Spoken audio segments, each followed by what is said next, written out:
Chapter 7. My dinner goes up in smoke.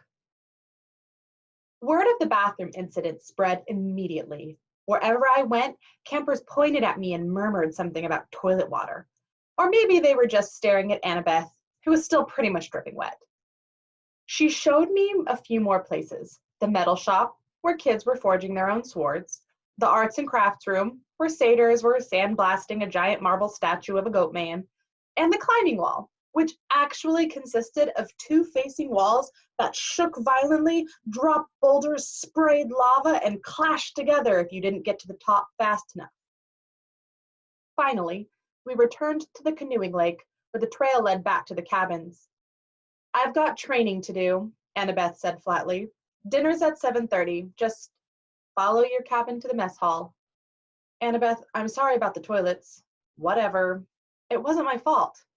She looked at me skeptically, and I realized it was my fault. I'd made water shoot out of the bathroom fixtures. I didn't understand how, but the toilets had responded to me.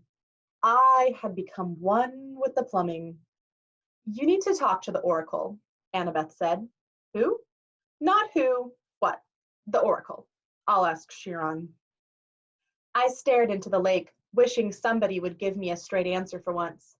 I wasn't expecting anybody to be looking back at me from the bottom, so my heart skipped a beat when I noticed two teenage girls sitting cross-legged at the base of the pier about 20 feet below.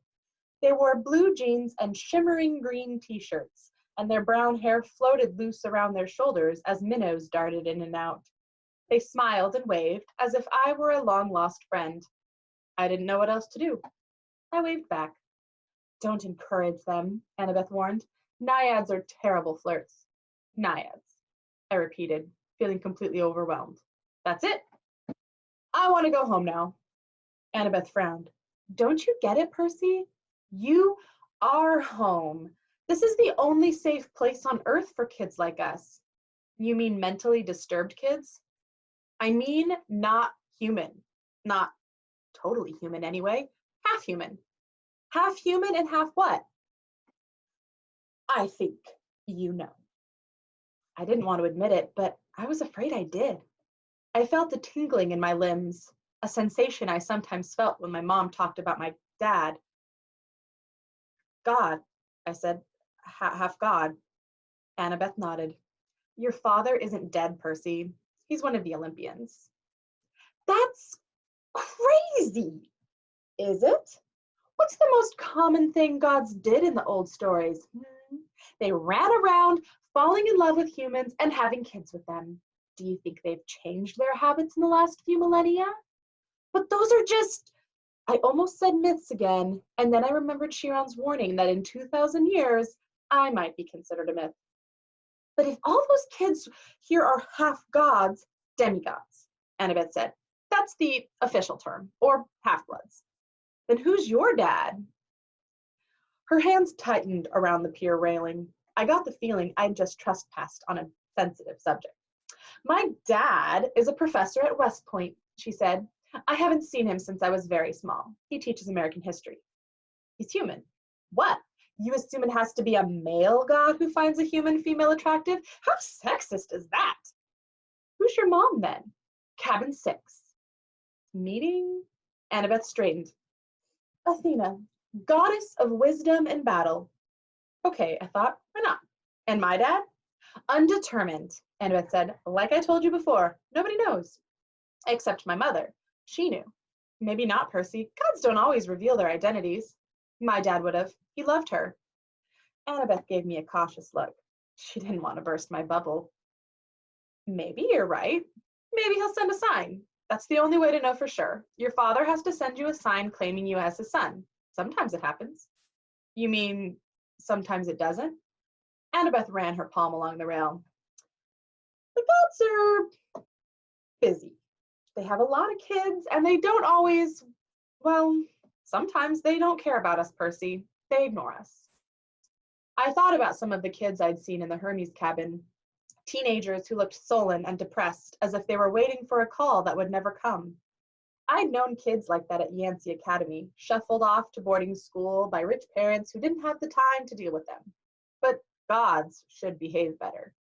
"So I'm stuck here," I said. "That's it. For the rest of my life? Depends, Annabeth said. Some campers only stay the summer. If you're a child of Aphrodite or Demeter, you're probably not a real powerful force. The monsters might ignore you, so you'd get by with a few months of summer training and live in the mortal world the rest of the year. But for some of us, it's too dangerous to leave.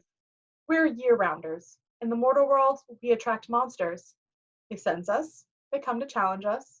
Most of the time, they'll ignore us until we're old enough to cause trouble, about 10 or 11 years old. But after that, most demigods either make their way out, they make their way here, or they get killed. And a few manage to survive in the outside world and become famous. Believe me, if I told you the names, you'd know them. Some don't even realize they're demigods, but very, very few are like that. So monsters can't get in here. Annabeth shook her head. Not unless they're intentionally stalked in the woods or specially summoned by somebody on the inside. Why would somebody want to summon a monster? Practice fights, practical jokes. Practical jokes? The point is, the borders are sealed to keep mortals and monsters out. From the outside, mortals look into the valley and see nothing unusual, just a strawberry farm. So, you're a year-rounder. Annabeth nodded. From under the collar of her t-shirt, she pulled a leather necklace with 5 clay beads of different colors. It was just like Luke's, except Annabeth's also had a big gold ring strung on it, like a college ring. I've been here since I was 7, she said. Every August, on the last day of summer session, you get a bead for surviving another year. I've been here longer than most of the counselors, and they're all in college. Why did you come so young? She twisted the ring on her necklace. None of your business. Oh. I stood there for a minute in uncomfortable silence.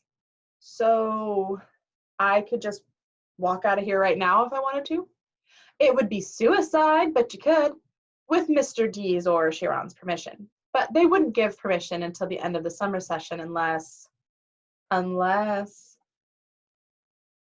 you were granted a quest. But that hardly ever happens. The last time, her voice trailed off. I could tell from her tone that the last time hadn't gone well.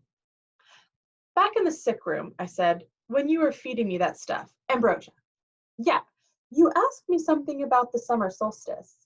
Annabeth's shoulders tensed. So you do know something? Well, no. Back at my old school, I overheard Grover and Chiron talking about it. Grover mentioned the summer solstice. He said something like we didn't have much time because of the deadline. What did that mean? She clenched her fist. I wish I knew. Chiron and the satyrs, they know, but they won't tell me. Something is wrong in Olympus, something pretty major. Last time I was there, everything seemed so normal. You've been to Olympus? Some of us year-rounders, Luke and Clarice and I and a few others, we took a field trip during winter solstice. That's when the gods have their big annual council. But how did you get there? The Long Island Railroad, of course. You get off at Penn Station, Empire State Building, special elevator to the 600th floor. She looked at me like she was sure I must know this already. You are a New Yorker, right? Oh, sure. As far as I knew, there were only 102 floors at the Empire State Building, but I decided not to point that out. Right after we visited, Annabeth continued, the weather got weird, as if the gods had started fighting. A couple of times since, I overheard satyrs talking. The best I can figure out is that something important was stolen, and if it isn't returned by summer solstice, there's going to be trouble. When you came, I was hoping, Athena can get along with just about anybody except for Ares. And of course, she's got the rivalry with Poseidon. But aside from that, I thought we could work together. I thought you might know something. I shook my head. I wished I could help her, but I felt too hungry and tired and mentally overloaded to ask any more questions. I've got to get a quest, Annabeth murmured to herself. I'm not too young. If they would just tell me the problem. I could smell barbecue smoke coming from somewhere nearby. Annabeth must have heard my stomach growl. She told me to go on. She'd catch me later. I left her on the pier, tracing her finger across the rail as if drawing a battle plan. Back at Cabin 11, everybody was talking and horsing around waiting for dinner. For the first time, I noticed that a lot of the campers had similar features. Sharp noses, upturned eyebrows, mischievous smiles. They were the kinds of kids that teachers would peg as troublemakers. Thankfully, Nobody paid much attention to me as I walked over to my spot on the floor and plopped down with my Minotaur horn. The counselor, Luke, came over. He had the Hermes family resemblance too. It was marred by that scar on his right cheek, but his smile was intact. Found you a sleeping bag, he said, and here, I stole you some toiletries from the camp store. I couldn't tell if he was kidding about the stealing part. I said, thanks, no problem. Luke sat next to me, pushed his back against the wall. Tough first day? I don't belong here. I said, I don't even believe in gods. Yeah, he said, that's how we all started. Once you start believing in them, it doesn't get any easier. The bitterness in his voice surprised me because Luke seemed like a pretty easygoing guy. He looked like he could handle just about anything. So your dad is Hermes? I asked.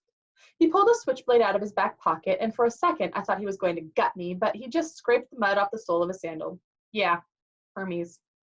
The wing-footed messenger guy? That's him. Messengers, medicine, travelers, merchants, thieves, anybody who uses the roads. That's why you're here, enjoying Cabin 11's hospitality. Hermes isn't picky about who he sponsors.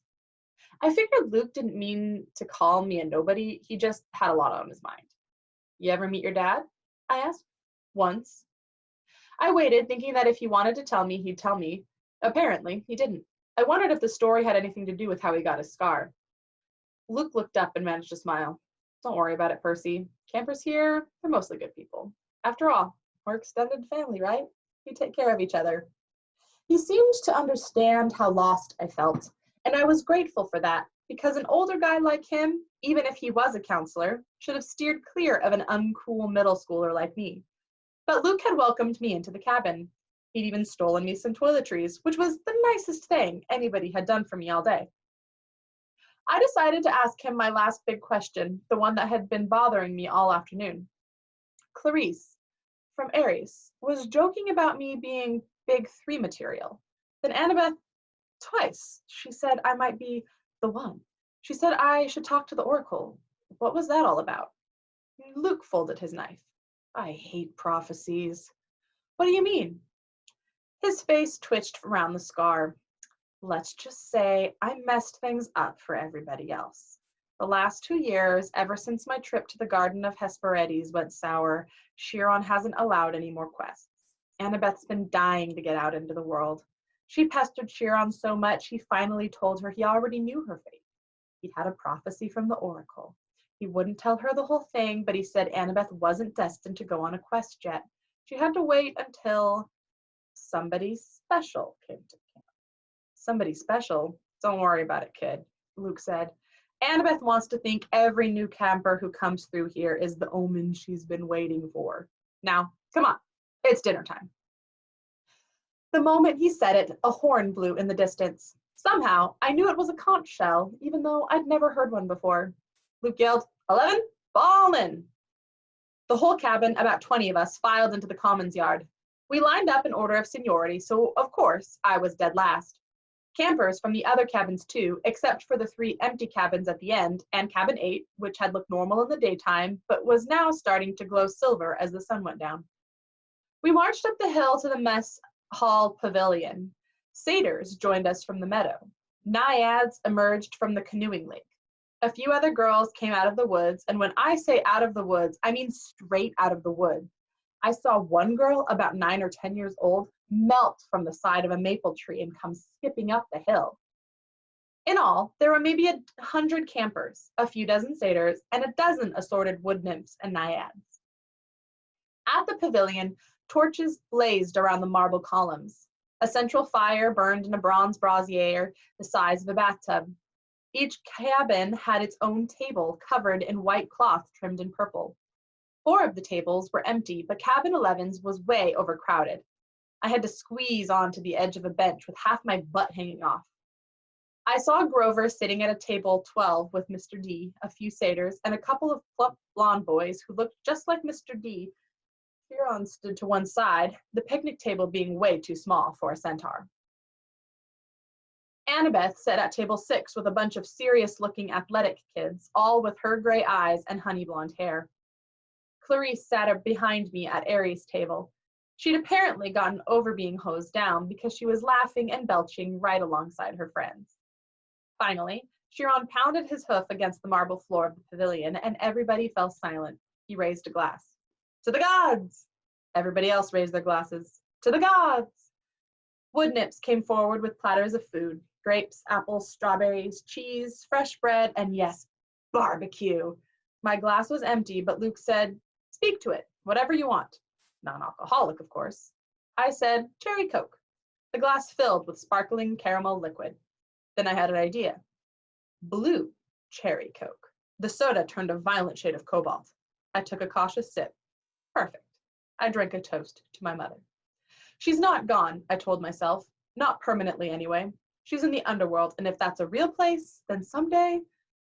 Here you go, Percy, Luke said, handing me a platter of smoked brisket. I loaded my plate and was about to take a big bite when I noticed everybody getting up, carrying their plates toward the fire in the center of the pavilion.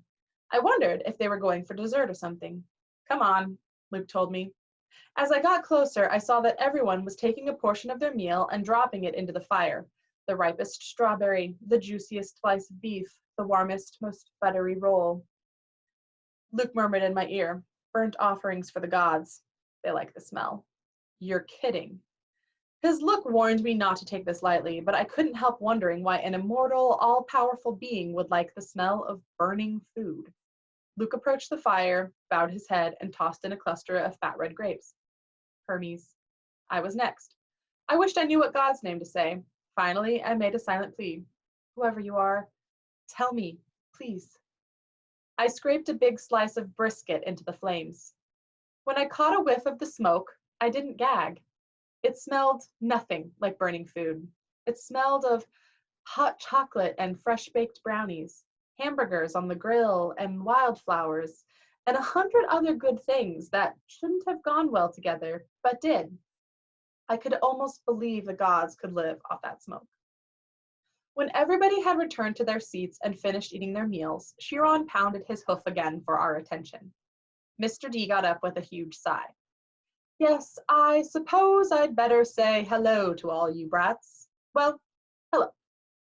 Our activities director, Chiron, says the next capture the flag is Friday. Cabin 5 presently holds the laurels.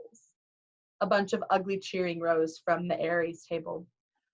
Personally, Mr. D continued, I couldn't care less, but congratulations. Also, I should tell you that we have a new camper today, Peter Johnson. Chiron murmured something.